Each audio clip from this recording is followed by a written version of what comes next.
S, ಈಗ ತಂದೆ ಮಗನ ಸೆಂಟಿಮೆಂಟ್, ಅದ್ರ ಜೊತೆಗೆ ಲವ್, ಅದ್ರ ಜೊತೆಗೆ ಹಳ್ಳಿ ಹುಡುಗಿನ ಮದುವೆ ಆಗುವಂಥದ್ದು, ಮಿಕ್ಸ್ಡ್ ಆಫ್ ಎಮೋಷನಲ್ ಕಥೆಯನ್ನ ಕೊಟ್ಟಿರುವಂಥದ್ದು. ತಂದೆಯಾಗಿ ನಿಮಗೆ ಈಗ ಆ ಒಂದು ಮೆಮೊರೀಸ್ನ ರೀಕಾಲ್ ಮಾಡೋದಾದ್ರೆ ಎಷ್ಟು ಜವಾಬ್ದಾರಿ ಅಂತ ಅನ್ಸುತ್ತೆ ನಿಮ್ಗೆ? ನಾನ್ ತಂದೆ. ಹಾ, ಈಗ ಆಗಿದಿರಲ್ಲ ತಂದೆ ಹೌದೌದು. ರಿಯಲ್ ಲೈಫಲ್ಲಿ. ರಿಯಲ್ ಲೈಫ್ ಸಿನಿಮಾದಲ್ಲೂ ಆಗಿದ್ದೀರ ಅನ್ಸುತ್ತೆ. ಅಂದ್ರೆ ಬೇರೆ ಫೀಲಿಂಗ್ ಅದೊಂದು ಸಿಗುವಂತ. ಇಸ್ ಆಸ್ಕಿಂಗ್ ಯಾವ್ದಾ ಅಂತ ನಾವೆಲ್ಲ ರಿವೀಲ್ ಮಾಡ್ಬಿಡಕ್ಕಾಗತ್ತಾ ಸರ್?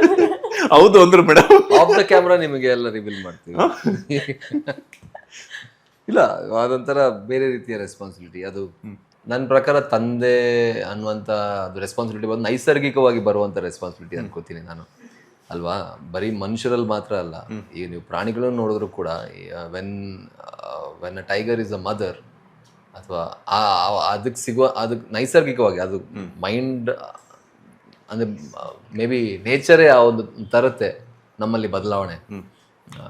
ಸೊ ಆಬ್ವಿಯಸ್ಲಿ ಒಂದು ರೆಸ್ಪಾನ್ಸಿಬಲ್ ಆಗೋದು ಅಥವಾ ಏನೇ ಯೋಚನೆ ಮಾಡಿದ್ರು ಕೂಡ ಅಪ್ಪನ ಪಾಯಿಂಟ್ ಆಫ್ ವ್ಯೂ ಅಲ್ಲಿ ಯೋಚನೆ ಮಾಡೋದು, ಯಾರನ್ನ ನೋಡಿದ್ರು ಕೂಡ ಮಗಳ ಬಗ್ಗೆ ಒಂದು ಯೋಚನೆ ಬರೋದು, ಥಾಟ್ ಬರೋದು, ಅದು ಹಾಗೇ ಆಗುತ್ತೆ. ಆ್ಯಂಡ್ ತೀರಾ ಐ ಆಮ್ ಎಂಜಾಯಿಂಗ್ ಆ ಒಂದು ಜರ್ನಿ. ತುಂಬ ಎಂಜಾಯ್ ಮಾಡ್ತೀನಿ. ಈಗ ಮನೆಗೆ ಹೋಗೋದಕ್ಕೆ ಈಗ ನೀವು ಬಿಟ್ಟರೆ ಟಪ್ಪಂತ ಓಡೋಗ್ತೀನಿ ಮನೆಗೆ. ಅದಕ್ಕೆ ನಾವು ಬಿಡಿದಿಲ್ಲ. ಅದೊಂದಿದೆ ಇವಾಗ. ಅಂದರೆ ಮೊದಲು ಗೊತ್ತಿರಲಿಲ್ಲ, ಬಟ್ ಇವಾಗಂತೂ ಎಲ್ಲೇ ಹೊರಗೆ ಹೋದ್ರು, ಈಗ ಔಟ್ಡೋರ್ ಶೂಟ್ ಇದೆ ಅಂದ್ರೂ ಯಾವಾಗ ಮನೆಗೆ ರೀಚ್ ಆಗ್ತೀನಿ ಅಂತ ಅನಿಸ್ತಾ ಇರತ್ತೆ. ಹೋಗೋದಕ್ಕೆ ಬಿಡ್ತಾರ ಮಗಳು? ಬರಕ್ ಬಿಡಲ್ಲ ಈಗ ನನಗೆ. ಅಂದ್ರೆ ಶೂಟಿಂಗ್ ಆಯ್ತಾ ಅಂತಾಳೆ, ಶೂಟಿಂಗ್ ಹೋಗಿ ಅಂತ, ಅಂದ್ರೆ ಶೂಟಿಂಗ್ ಇದೆ ಅಂತ ಹೇಳಿದಾಗ ನೋ ಶೂಟ್ ಪ್ಲೀಸ್ ನಾನು ಬರ್ತೀನಿ ಅಂತ. ಜಿಮ್ಗೆ ಹೋದ್ರೆ ಜಿಮ್ಗೂ ನಾನು ಬರ್ತೀನಿ ಅಂತ. ಮೀಟಿಂಗ್ ಇದೆ ಅಂದ್ರೆ ಮೀಟಿಂಗ್, ಚಾರು ಮೀಟಿಂಗ್ ಅಂತ. ಶೂಟಿಂಗ್ ಅಂದ್ರೆ ಚಾರು ಶೂಟಿಂಗ್. ನೋ ಅಂತ ಹೇಳಿದ್ರೆ ಫುಲ್ ಕೋಪ ಮಾಡ್ಕೋತಾಳೆ. ಎಲ್ಲ ಕಡೆ ಬರಬೇಕು ಅಂತ ಇಷ್ಟಪಡ್ತಾಳೆ, ಅಥವಾ ಹೊರಗೆ ಹೋಗಿ ಬಿಡಲ್ಲ. ಸೊ ನಮಗೂ ಅಷ್ಟೇ, ಮನೆಗೆ ಹೋಗೋದು, ಅವ್ರ ಜೊತೆ ಟೈಮ್ ಸ್ಪೆಂಡ್ ಮಾಡೋದು ಅಂದರೆ ಭಾಳ ಖುಷಿ. ಐ ಥಿಂಕ್ ನಿಮ್ಮ ಒಂದು ಸಿನಿಮಾ ಜರ್ನಿಯಲ್ಲಿ ಹಳ್ಳಿ ಹುಡುಗಿ ಪಾತ್ರದಲ್ಲಿ ಕಾಣಿಸ್ಕೊಂಡಿರೋದು ಫಸ್ಟ್ ಸಿನಿಮಾ ಅನ್ಸುತ್ತಲ್ಲ? ಹಳ್ಳಿ ಹುಡುಗಿ ಪಾತ್ರದಲ್ಲಿ ನಾನು ಕಾಣಿಸ್ಕೊಂಡಿದ್ದೀನಿ, ಆದ್ರೆ ಈ ತರ ಒಂದು ಶೇಡ್ ಮೊದಲನೇ ಬಾರಿ. ಕೂಲಿ ಎಲ್ಲ ಮಾಡಕ್ ಹೋಗ್ತೀರಾ? ಇದರಲ್ಲಿ ಕೂಲಿ ಎಲ್ಲ ಮಾಡಕ್ ಹೋಗಿದ್ದೀರಾ? ಮಾಡಿದ್ದೀನಲ್ಲ, ನೋಡಿದ್ದೀನಿ ನಾನು ಟ್ರೈಲರ್ ಅಲ್ಲಿ ನೋಡಿದ್ದೀನಿ. ಟ್ರೈಲರ್ ಟೀಸರ್ ಅಲ್ಲೆಲ್ಲ ನೋಡಿದ್ರೆ ಎಸ್, ನಮ್ ಡೈರೆಕ್ಟರ್ ನನ್ನನ್ನ ಲೈಫಲ್ಲಿ ನಾನು ಏನೇನ್ ಮಾಡಿಲ್ವೋ ಅದನ್ನೆಲ್ಲ ಈ ಹುಡುಗ ಒಂದ್ಸಲ ಕೆಲಸ ಮಾಡ್ತಿದ್ರ. ಮನೆಯಲ್ಲಿ ಪಾತ್ರೆ ಬೆಳಗೋದೆಲ್ಲ ನಮ್ಮ ಫ್ರೆಂಡ್ ಮನೆಗೆಲ್ಲ ಹೋದಾಗ ನಾವೇ ಅಲ್ವಾ ಬೆಳಗ್ಗೆ ಇಡ್ಬೇಕು, ಅದೆಲ್ಲ ಮಾಡಿದ್ದೀನಿ.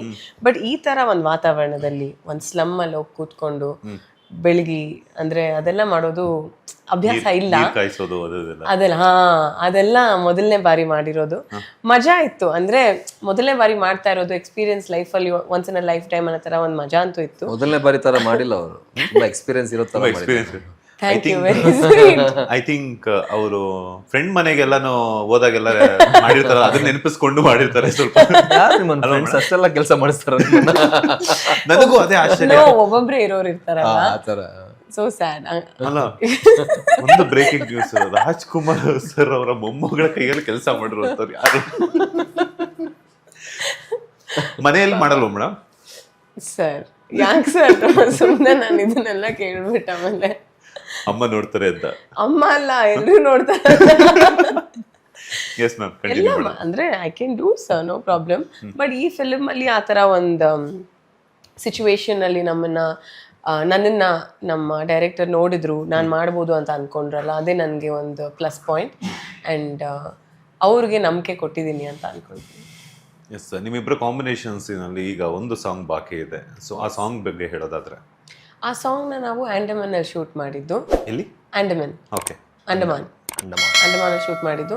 ಆ್ಯಂಡ್ ನಾನು ಕೇಳ್ಪಟ್ಟಿರೋ ಹಾಗೆ ಸೆಕೆಂಡ್ ಕನ್ನಡ ಸಾಂಗ್ ಅಲ್ಲಿ ಶೂಟ್ ಮಾಡ್ತಾ ಇರೋದು, ಸೆಕೆಂಡ್ ಕನ್ನಡ ಫಿಲ್ಮ್ ಅಲ್ಲಿ ಶೂಟ್ ಮಾಡ್ತಾ ಇರೋದು ಆಫ್ಟರ್ ನಮ್ಮ ಶಿವಣ್ಣ ಮಾಮ ಅವರ ಅಂಡಮಾನ್ ಸಿನಿಮಾ ಅದಾದ್ಮೇಲೆ ಇದೆ ಸೆಕೆಂಡ್ ಅಂತೆ. ಓಕೆ, ಆ ಜನರೇಷನ್ಗೆ ಅವರು, ಈ ಜನರೇಷನ್ ನೀವು. ನಿಮ್ಗೆ ಹೆಂಗೆ ಅನ್ನಿಸ್ತು ಅಂಡಮಾನ್? ತುಂಬ ಒಳ್ಳೆ ಪ್ಲೇಸ್. ಅಂದರೆ ಬೀಚ್, ನನಗೆ ಬೀಚ್ ತುಂಬ ಇಷ್ಟ. ನಾನು ಬೀಚ್ ಹತ್ರನೇ ಹುಟ್ಟಿ ಬೆಳೆದಿದ್ದರಿಂದ ನಂಗೆ ಬೀಚ್ ಅಂದರೆ ತುಂಬ ಇಷ್ಟ. ಸೊ ನನಗೇನಪ್ಪ ಅಂತ ಹೇಳಿದ್ರೆ ಅಲ್ಲಿ ನೀರು ನೋಡಿ ನನ್ನ ನೀರಿಗೆ ಹಾರಬೇಕು. ಇವ್ರು ಶೂಟಿಗೆ ಬಿಡ್ತಾ ಇಲ್ಲ. ಇವ್ರು ಶಾರ್ಟ್ ಮಧ್ಯ ಅಲ್ಲ, ಅಂದ್ರೆ ಡ್ರೆಸ್ ಚೇಂಜ್ ಇರುತ್ತಲ್ಲ, ಕಾಸ್ಟ್ಯೂಮ್ ಫಾರ್ ಫೀಮೇಲ್ ಆಕ್ಟರ್ ಅಂದ್ರೆ ಒಂದಷ್ಟು ಟೈಮ್ ತಗೊಳುತ್ತೆ. ಅವ್ರು ಆ ಗ್ಯಾಪ್ ಅಲ್ಲೆಲ್ಲ ಹೋಗಿ ಸ್ವಿಮ್ ಮಾಡ್ಕೊಂಡ್ ಬರ್ತಾ ಇದ್ರು. ನೀರ್ ನೋಡಿ ಅಲ್ಲಿದ್ದು ತುಂಬಾ ಕ್ರಿಸ್ಟಲ್ ಕ್ಲಿಯರ್ ಆಗಿ ಕಾಣಿಸೋದು. ನನಗೆ ಯಾವಾಗ ಹಾರ್ತೀನಪ್ಪ ಅಂತ ಅನಿಸ್ತಾ ಇರೋದು. ಸೊ ಇವ್ರು ಬ್ರೇಕ್ ತಗೊಂಡಾಗೆಲ್ಲ ನಾನು ಉಡಿಸ್ ನೀರ್ಗೆ. ಮತ್ತೆ ನಿಮ್ಗೆ ಇವಾಗ ಚೌಕಿದಾರ್ ಅಂತಂದ್ರೆ ಆ ಒಂದು ಸಿನಿಮಾ ಪಾತ್ರಕ್ಕೆ ತಕ್ಕಂಗೆ ಇರುತ್ತೆ, ರೆಡಿ ಆಗಿರ್ತೀರಲ್ಲ, ಸ್ವಿಮ್ ಮಾಡಿದ್ರೆ ಅದೆಲ್ಲ ಮೇಕಪ್ ಹಾಗೇನಿಲ್ಲ, ಟೈಮ್ ಸಿಗೋದಲ್ಲ ನಂಗೆ ರೆಡಿ ಆಗೋದಕ್ಕೆ. ಪರ್ಮಿಷನ್ ಕೇಳ್ಬಿಟ್ಟು ಹಂಗೆ ಹೋಗಿ ನೀರಿಗೆ ಹಾರಿ ಆಮೇಲೆ ಇವ್ರು ಬರೋ ಅಷ್ಟರಲ್ಲಿ ಮತ್ತೆ ರೆಡಿಯಾಗಿ.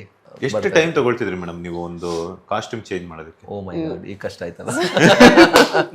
ಯಾಕಂದ್ರೆ ಒಂದು ಎಷ್ಟು ಬೇಗ ಆಗುತ್ತೋ ಅಷ್ಟು ಬೇಗ, ಅಂದ್ರೆ ಯಾರು ಕಾಯಿಸಬಾರ್ದಲ್ವಾ, ಸೊ ಎಷ್ಟು ಬೇಗ ಆಗುತ್ತೋ ಅಷ್ಟು ಬೇಗ ಮಾಡ್ತೀವಿ. ನಾವು ತುಂಬಾ ಕಡಿಮೆ ಟೈಮಲ್ಲಿ ಆ ಸಾಂಗ್ ನಲ್ಲಿ ಶೂಟ್ ಮಾಡಿದ್ವಿ. ಎಷ್ಟು ಅವರ್ಸ್ ಆಗಿರ್ಬೋದು? ಅಂಡ್ ಸ್ಪೆಷಲಿ ಇವ್ರ ಕಾಸ್ಟ್ಯೂಮ್ ಅಂತೂ ಇಷ್ಟಿಷ್ಟು ಉದ್ದ ಇರೋದು, ಅಂದ್ರೆ ಆ ನೀರಲ್ಲಿ ಅಂಡ್ ಅಲ್ಲಿ ತುಂಬಾ ಕೆಲವೊಂದೆಲ್ಲ ಕ್ಲಿಫ್ ಅಲ್ಲೆಲ್ಲ ಹೋಗಿ ಶೂಟ್ ಮಾಡಿದ್ವಿ. ಕ್ಲಿಫ್ ಅಲ್ಲಿ ಅಂಡ್ ಸ್ಲಿಪ್ಪರಿ ಸ್ಲೋಪ್ಸ್. ಒಂದು 10-15 kg ಇರೋದು ಇವ್ರ ಕಾಸ್ಟ್ಯೂಮ್. ಇಷ್ಟು ಉದ್ದ ಕಾಸ್ಟ್ಯೂಮ್ 15 kg ಅಂದ್ರೆ ಲೆಂತ್ ಇರೋದಲ್ಲ, ಸಾಂಗ್ ಅಲ್ಲಿ ಬ್ಯೂಟಿಫುಲ್ ಆಗಿ ಕಾಣ್ಬೇಕು ಅಂತಲ್ಲ. ಬಟ್ ಸೊ ತುಂಬಾ ಕಷ್ಟ ಆಯ್ತು ಅವ್ರು ಪರ್ಫಾರ್ಮ್ ಮಾಡೋದಕ್ಕೆ. ಅದು ಒದ್ದೆ ಕೂಡ ಆಗಿರೋದಲ್ಲ. ಒಳ್ಳೆ experience. he was very very helpful ಅಂತ ಹೇಳಲೇಬೇಕು. ಅಂದ್ರೆ ಇಟ್ಸ್ ಅ ಸ್ಕೇರಿ ಸಿಚುವೇಶನ್, ಹಿಂಗ್ ಮೂವ್ ಮಾಡಿದ್ರೆ ಬೀಳ್ಬೋದು. So he was very helpful. Latest ಹಾಗೂ ಇಂಟ್ರೆಸ್ಟಿಂಗ್ ಸುದ್ದಿಗಳಿಗಾಗಿ ಬಾಸ್ ಟಿವಿ ಕನ್ನಡ ಚಾನೆಲ್ನ ಸಬ್ಸ್ಕ್ರೈಬ್ ಮಾಡಿ, ಹಾಗೆಯೇ ಬೆಲ್ ಐಕಾನ್ ಪ್ರೆಸ್ ಮಾಡಿ. ಇದರ ಜೊತೆಗೆ ಫೇಸ್ಬುಕ್, ಇನ್ಸ್ಟಾಗ್ರಾಮ್, ಎಕ್ಸ್ ನಲ್ಲೂ ಮಿಸ್ ಮಾಡದೆ ಫಾಲೋ ಮಾಡಿ.